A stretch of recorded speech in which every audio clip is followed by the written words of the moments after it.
One of the things I'm noticing in the age of the launch monitors is a disconnect or a missed frame of reference in terms of what the Clubface is doing. The monitors, whether it's the foresight that sits here or the radars that sit behind, they're going to measure the Clubface when it hits the golf ball and give you a number or an arrow to show you where the face was pointed when it hit the ball. But we could misdiagnose that through a poor frame of reference by thinking, well, if the club face was open at the golf ball, then we probably have to get it more closed during the swing. But there are so many ways to manipulate this club down at the golf ball that it might not be as easy as that.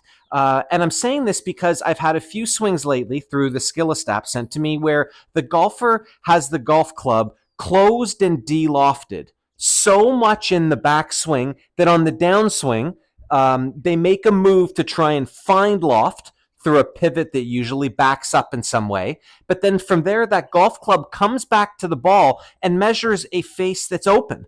So they try to close it more. But through their swing, they couldn't possibly close it anymore.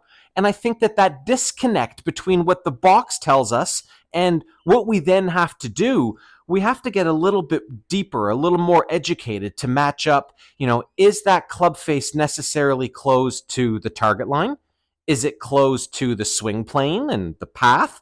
And is it closed or opened relative to the golfer themselves, right? That's a whole new element to it, because just getting a number from a box and then making a new wrist angle to try and accommodate that, there's a lot in between that can go wrong. And I think that we have to really recognize the face angle, how much loft, and do they all match up during the swing, where it's not only somewhat neutral relative to the golfer, making it neutral relative to the swing, and therefore somewhat neutral relative to the golf ball. Not too steep, not too shallow, not too right or left, not too in and not too out.